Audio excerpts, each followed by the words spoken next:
नमस्कार, जनता टीवी देख रहे हैं आप और मैं हूं आपके साथ रितेश कुमार गौतम। और बुलेटिन का आगाज करेंगे एक बड़ी खबर के साथ। प्रदेश में पिछले 22 दिन से क्लर्क हड़ताल पर हैं और आज समाधान निकल सकता है, इस तरह की चर्चाएं हैं। दरअसल चंडीगढ़ में क्लर्क एसोसिएशन के पदाधिकारियों की सरकार के साथ बैठक चल रही है।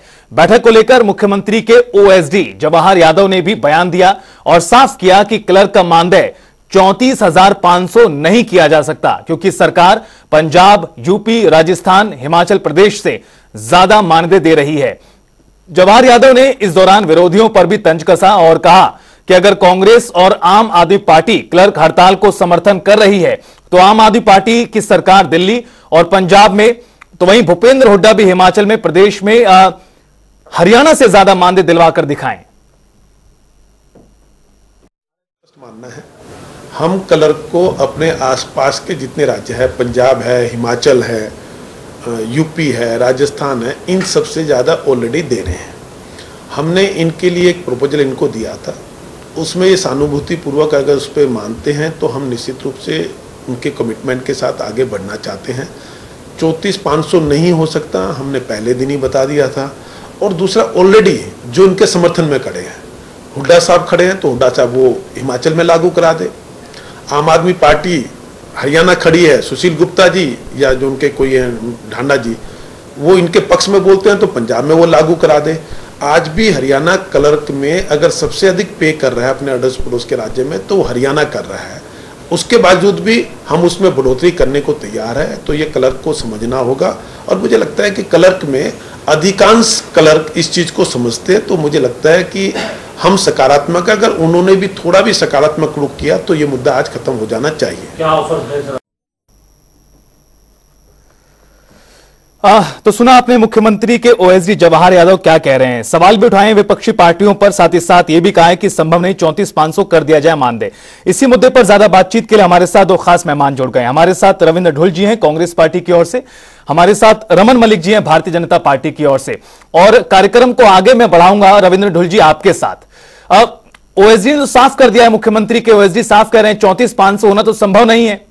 और अगर इस तरह से आप हितैषी बन रहे हैं क्लर्कों के, तो आप लोग हिमाचल में करवा दीजिए और आम आदमी पार्टी वाले पंजाब और दिल्ली में करा दें। किस तरह से देखते हैं आप इसे? हरियाणा के क्लर्क हिमाचल प्रदेश या पंजाब के अंदर नौकरी नहीं करते, हरियाणा के क्लर्क हरियाणा के अंदर नौकरी करते हैं। इनको पहली बात तो ये समझनी चाहिए। तो हरियाणा की क्लर्कों की जिम्मेदारी हिमाचल प्रदेश की सरकार के पास है या पंजाब सरकार के पास नहीं, हरियाणा सरकार के पास है। और दूसरी बात जो है, हरियाणा के क्लर्क हिमाचल प्रदेश की सरकार से नहीं मांग रहे, हरियाणा की सरकार से मांग रहे हैं। तो इनको हक देना इनका काम है, ना कि उनका। अब आ जाती है इससे अगली बात, जिस प्रकार की बेतु की बात मैं भी सुन रहा था, जवाहर जी कह रहे थे भाई जब एजिटेशन हुई, जब डिमांड हुई उनकी, तो डिमांड हुई तो आप उसको रिकंसिडर कीजिए। दूसरी बात जो है, यदि आप क्लर्क एसोसिएशन को मना पाने में सफल होते हैं तो हम आपके साथ हैं, हमें कोई दिक्कत नहीं है। लेकिन ये मनाना तो जिम्मेदारी सरकार की है ना, सरकार अपनी जिम्मेदारी से कैसे भाग जाएगी। अब क्या हिमाचल प्रदेश ने हरियाणा सरकार की तरह को 200 पोर्टल, 300 पोर्टल थोड़े ना बना रखे हैं। सारे पोर्टलों की जिम्मेदारी सारी की सारी क्लर्कों को दी हुई है। हरियाणा के क्लर्क के ऊपर जितना काम का बोझ है, क्या हिमाचल प्रदेश के क्लर्क के ऊपर है, क्या पंजाब के क्लर्क के ऊपर है? क्या उसमें 300 पोर्टल का डाटा मेंटेन करना पड़ता है जो हरियाणा के क्लर्कों को करना पड़ता है? ये अपने गिरेबान में झांक करके ये देखे कि हरियाणा के क्लर्कों को बावजूद इसके कि इतना काम है, उनका वर्क डिस्ट्रीब्यूशन तक का एक हरियाणा सरकार ने कोई वो भी पैमाना तक नहीं बनाया हुआ, तो उनकी मांग ना जायज कैसे हो सकती है? जी ठीक है, मैं लौटता हूं आपके पास। रमन मलिक जी, वो कह रहे हैं कि बहुत ज्यादा काम है हरियाणा में क्लर्क के ऊपर, निश्चित तौर पर महत्वपूर्ण जिम्मेदारी होती है, बहुत सारे काम होते हैं जो विभागों में संभालते हैं क्लर्क। लेकिन जो सवाल उठाए गए हैं सीएम के ओएसडी की ओर से, जवाहर यादव जी का कहना है कि हरियाणा में जो ज्यादा मानदेय मिल रहा है हिमाचल की सरकार कर दे या फिर आम आदमी पार्टी की सरकार पंजाब या दिल्ली की कर दे। क्या कहना है आपका? अगर सीएम के ओएसडी कह रहे हैं कि संभव नहीं 34,500 जिसकी मांग पर अड़े हैं तमाम क्लर्क, तो किस तरह से समाधान का रास्ता निकलेगा? देखिए, सबसे पहले बात तो मैं अभी जवाब दे दूं रविंद्र ढुल जी का या उनके जैसे लोग जो हर काम के बीच में एक नेगेटिविटी लाके उसको अटकाने के लिए ही षड्यंत्र रचते हैं। ऐसे लोगों को मैं सिर्फ इतना बोलूंगा कि कम से कम किसी का भला हो, किसी का घर चल रहा हो तो उसको चलने देना चाहिए, घर जलाने के पीछे नहीं भागना चाहिए। कल को भगवान ना करे आपके जैसा ही कोई व्यक्ति तो उठ के कोर्ट में ये डाल दे कि जी ये काम तो हम सरकार जो है वो टैक्स पेयर के पैसे से जो करवा रही है, उस काम के लिए तो बाहर अगर आवेदन डलवा दे और कॉन्ट्रैक्चुअल ले ले तो उसको टैक्स पेयर का पैसा बचता है। और कल को अगर ऐसा कोई केस डल जाता है और कोर्ट बोलती है कि जी आपने लेना तो लो, नहीं लेना ना लो, या कल को कोई और कर देता है कि जी अगर आपको इतने में काम नहीं करना और नहीं पसंद आ रहा तो आप नौकरी छोड़ दो, तब उस सिचुएशन में ये उनका घर भरेंगे या अरविंद केजरीवाल भरेंगे? जैसे दिल्ली के अंदर वो जो टांके लगाने गए थे बिजली के और बाद में लोगों पे केस हो गया था और लोग केस आज भी भुगत रहे हैं, केजरीवाल जी सरकार के मजे उठा रहे हैं। दूसरी चीज, जहां तक कांग्रेस है और आम आदमी पार्टी है, वो दोनों इंटरेस्टेड पार्टी हैं हरियाणा के अंदर इलेक्शन लड़ने के लिए, मुद्दे बनाने के लिए, समाज के अंदर विस्मय और समाज के अंदर उग्र भावनाओं को भड़काने के लिए। अब अगर वो दो राज्यों में जो सीमावर्ती राज्य हैं हरियाणा के साथ, दोनों की सीमाएं लगती हैं, अगर वो यहाँ उस चीज के पैरवीदार कर रहे हैं, उनकी पैरवी कर रहे हैं, तो वहां पे इम्प्लीमेंट करते हुए क्या दिक्कत है साहब? देखो दिल्ली की बॉर्डर लगता है, पंजाब का बॉर्डर लगता है, हिमाचल का बॉर्डर लगता है, तीनों बॉर्डर लगते हैं। ये बात तो मलिक साहब ने की ना, मलिक साहब ये बात तो आप कर चुके हैं, लेकिन सवाल ये भी है ना कि उनकी ओर से वर्क डिस्ट्रीब्यूशन इस तरह का होना चाहिए जो उनके ऊपर दबाव है वो कम हो। लेकिन असल मुद्दा ये है कि ये हड़ताल कैसे टूटेगी, असल मुद्दा ये हड़ताल कैसे टूटेगी। 2 बैठकें हो चुकी है, तीसरी बैठक आज है जी। हड़ताल ऐसे टूटेगी कि उनको ये समझना पड़ेगा कि मित्र कौन है और पीठ पे बैठ के वैताल कौन बन रहा है, ये उनको समझना पड़ेगा। कौन समझाएगा? वैताल को उठा, हम नहीं समझा रहे हैं जी, बाकी आप समझाएंगे जी। तो जब ये वैताल को उठा के फेंक देंगे तो बात बन जाएगी। वैताल को उठा के फेंक देंगे क्लर्क तो बात तो सुन लो प्रभु जी। एक तो ये मेरे को समझ नहीं आता, आप दूसरे का फ्लो तोड़ते हो, कम से कम बात सुनो, उसके बाद जो पूछना पूछो। मेरा कहना ये है कि जब सरकार ये बोल रही है हम बढ़ाने को तैयार हैं, आप अगर ये पीछे से कोई आपको चौक चढ़ा रहा है कि नहीं जी इतना ही बढ़वाई हो, तो नौकरी भी भगवान ना करे कोई ऐसा ही कोई शैतान तत्व पीछे लग जाए, फिर क्या करेंगे जी? मेरे भाइयों का बहनों का घर खराब ना हो, मैं तो यही चाहता हूं। नहीं तो ऐसे लोगों का क्या करेंगे जो सिर्फ वकालत इसलिए करते हैं कि जी किसी को हानि पहुंचा सके। तो मेरा तो इतना है कि अपना घर संभालो और ऐसे लोगों का पीछा छुड़वाओ और अपने काम को संभालो जी। मलिक साहब मेरा बिल्कुल इरादा नहीं था आपका फ्लो तोड़ने का, चूंकि आपने बेताल शब्द का, इसलिए मैं रविंद्र ढुल जी वो कह रहे हैं कि समझना पड़ेगा क्लर्क को कौन बेताल है, कौन किसकी पीठ पर चढ़ा हुआ है जी। जब तक मानसिक तौर पे बीमार लोग जो हैं डिबेटों के अंदर आकर के निजी टिप्पणियां करते रहेंगे, तब तक इन चीजों का सोल्यूशन नहीं होता। अब आ जाती है बात डिमांड की। लेकिन ढुल साहब आपका भी तरीका वही है। फिर अगर मलिक साहब का तरीका वो है तो फिर आपने भी शब्दों का चयन वही किया है टिप्पणी की है जी।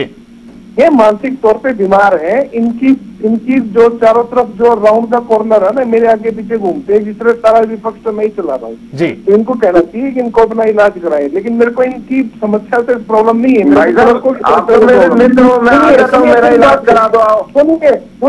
सुनिए मेरी बात को पूरी को।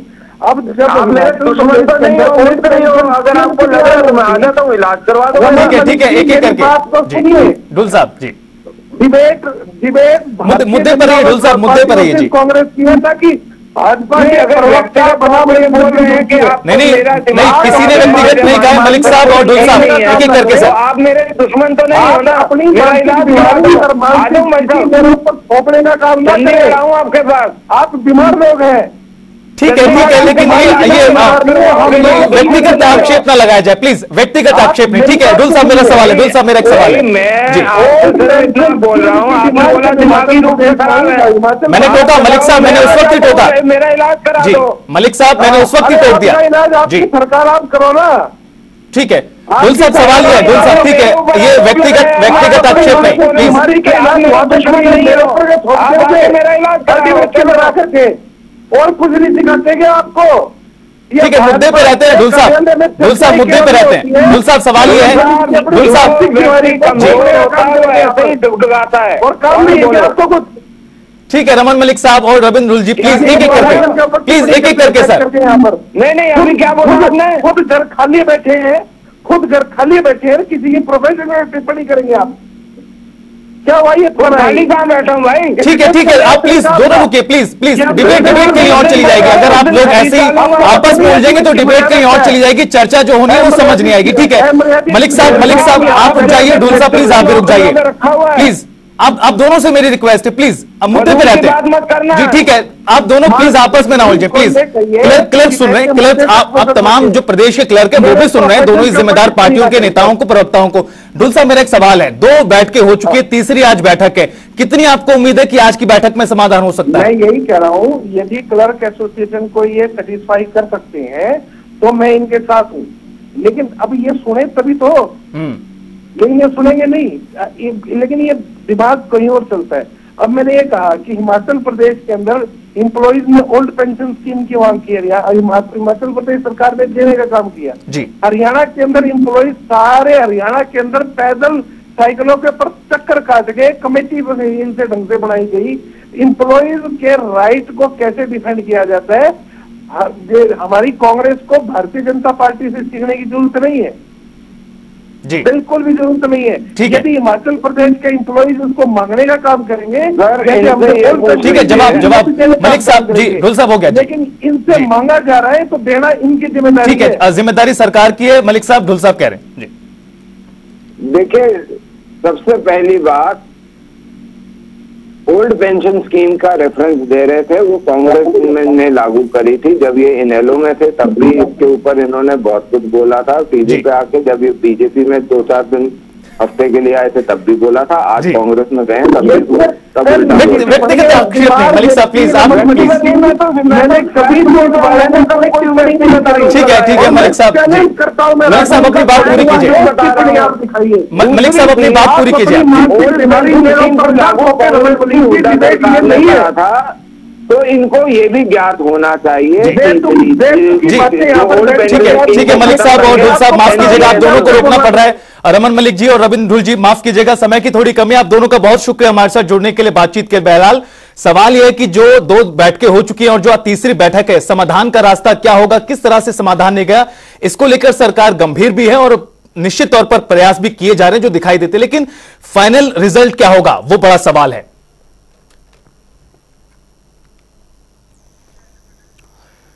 तो आपको बता दें कि मुख्यमंत्री के जो ओएसडी हैं उनकी ओर से दरअसल बयान आया है बैठक की शुरुआत से पहले, और काफी महत्वपूर्ण बयान है। कहीं ना कहीं उन्होंने काफी कुछ चीजों को स्पष्ट करने का प्रयास किया है। क्लर्क का मानदेय 34,500 नहीं हो सकता है, यह बड़ी टिप्पणी, महत्वपूर्ण बात है।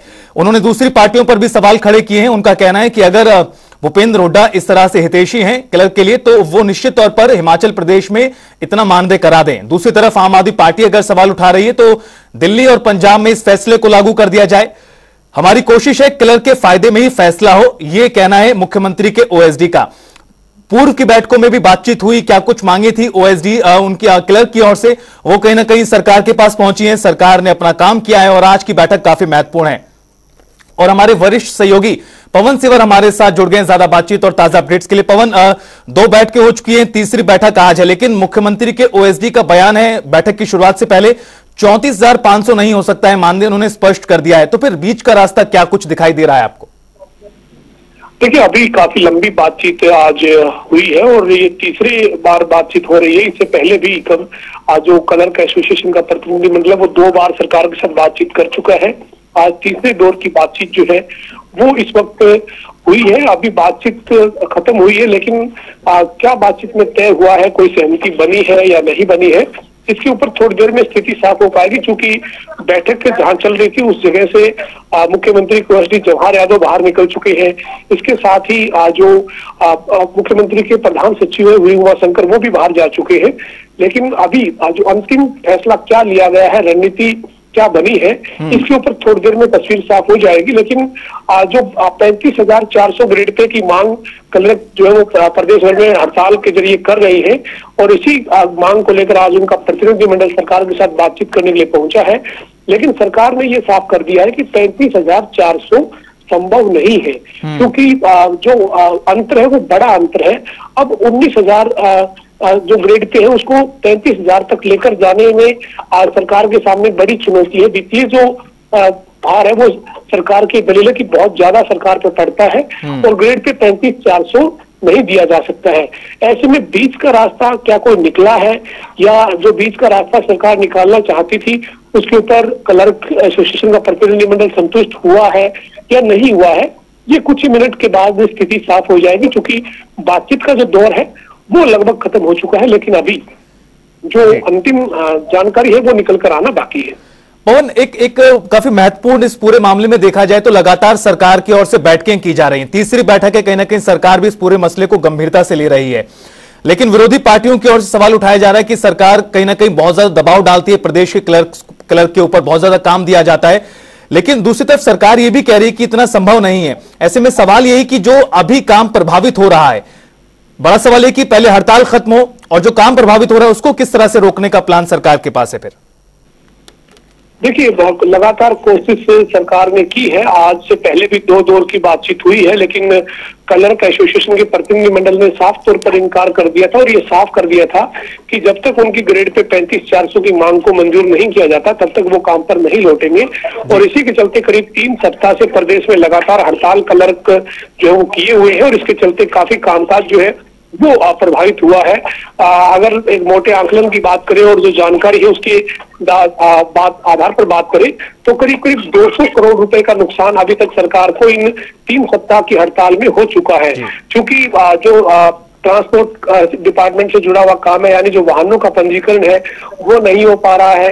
इसके साथ ही अन्य जो कामकाज है जिसमें जो रजिस्ट्रियां हैं जमीनों की वो नहीं हो पा रही है, तो सरकार को बड़ा नुकसान हो रहा है। लेकिन इस बीच सरकार ने प्रयास भी किए हैं। बातचीत के 2 बार बातचीत हुई, दोनों बार की बातचीत में कोई हल नहीं निकला।